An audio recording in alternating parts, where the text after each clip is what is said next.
एक डाकू कहता है, मैं एक दिन चौथी कक्षा में था जब मैं स्कूल से घर आया और अपनी पेंसिल खो दी। जब मैंने अपनी माँ को बताया तो उसने मुझे सजा के तौर पर पीटा और मुझे बहुत गालियाँ दी और मुझे बेवकूफ़ कहा और मुझे जिम्मेदारी का एहसास नहीं था और वह जो भी कह सकती थी। उद्धरण। मेरी माँ की सख्ती के परिणामस्वरूप मैंने अपना मन बना लिया कि मैं अपनी माँ के पास खाली हाथ नहीं जाऊंगी, इसलिए मैंने अपने सहपाठियों के कलम चुराने का फैसला किया। अगले दिन मैंने एक योजना बनाई और मैंने सिर्फ 1 या 2 पेन नहीं चुराए, मैंने अपनी कक्षा में सभी के पेन चुरा लिए। काम की शुरुआत में मैं डर से चोरी करता था, फिर धीरे धीरे मुझे प्रोत्साहन मिला और मेरे दिल में डर के लिए कोई जगह नहीं थी। 1 महीने के बाद मुझे अब शुरुआत में खुशी नहीं मिली, इसलिए मैंने अगली कक्षा में जाने का फैसला किया। एक कक्षा से दूसरी कक्षा में जाने के बाद वह आखिरकार स्कूल के प्रिंसिपल के कमरे में गया। यह व्यवहारिक अनुभव का वर्ष था जिसमें मैंने सैद्धांतिक और व्यवहारिक रूप से चोरी करना सीखा और फिर पेशेवर डाकू बन गया। इंसिडेंट। दूसरी घटना।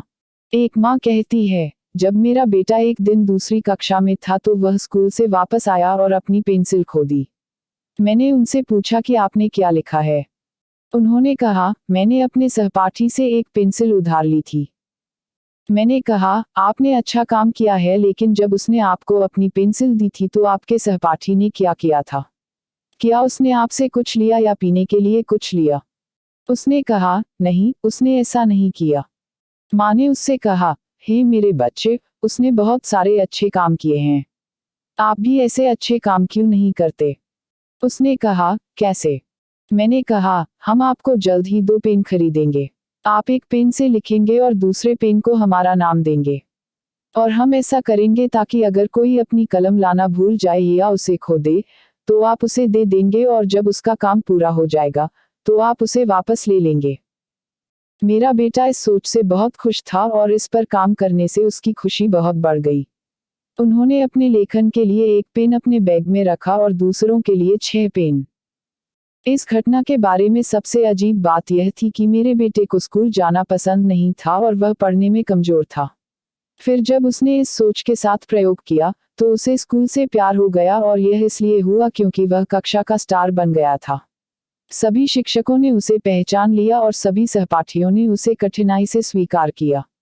जो कोई भी अपनी कलम खो देता है, वह उससे 1 पेन ले लेता है और जब शिक्षक को पता चलता है कि कोई नहीं लिख रहा है क्योंकि उसके पास पेन नहीं है, तो शिक्षक कहता है कि एहतियातन पेन कहाँ है।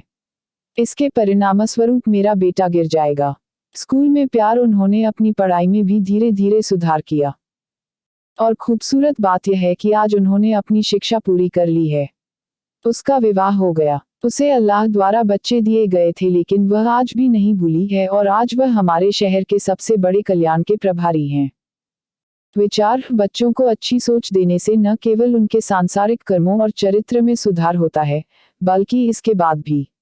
इसके विपरीत, नकारात्मक सोच कर्मों के साथ आगे बढ़ती है। तारांकन। 2 cases of missing pencils. तारांकन। First event. One robber says, I was in 4th grade one day when I came home from school and lost my pencil. When I told my mother, she beat me up as a punishment and abused me a lot and called me an idiot, and I did not feel responsibility in everything she could say. Uddharan. As a result of my mother's strictness, I made up my mind that I would not go to my mother empty-handed, so I decided to steal my classmates' pens.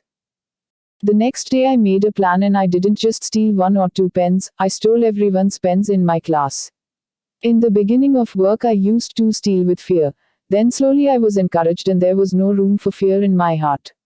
After a month, I no longer felt happy at the beginning, so I decided to go to the next class. After moving from one classroom to another, he finally went to the school principal's room. This was the year of practical experience in which I learned to steal theoretically and practically and then became a professional robber. Incident. Second incident. A mother says, when my son was in 2nd grade one day, he came back from school and lost his pencil. I asked him, what did you write? He said, I borrowed a pencil from my classmate. I said, you did a good job, but what did your classmate do when he gave you his pencil? Did he take anything from you or something to drink? He said, no, he did not do that. Mother said to him, my child, he has done a lot of good work. Why don't you also do such good work? He said, how? I said, we will buy you 2 pens soon. You will write with one pen and give the other pen a name. And we will do this so that if someone forgets to bring his pen or loses it, you will give it to him, and when his work is done, you will take it back. My son was very happy with this thinking, and working on it greatly increased his happiness. He kept 1 pen in his bag for his writing and 6 pens for the others. The strangest thing about this incident was that my son did not like going to school and was weak in reading. Then when he experimented with this thinking, he fell in love with school, and it happened because he became the star of the class. All the teachers recognized him and all the classmates accepted him with difficulty. Whoever loses his pen takes a pen from it, and when the teacher realizes that no one is writing because he does not have a pen, the teacher says, where is the precautionary pen? Will my son fall as a result of this love in school? He also gradually improved his studies. And the beautiful thing is that today he has completed his education. He got married. He was given children by Allah, but he is still not forgotten, and today he is in charge of the greatest welfare of our city.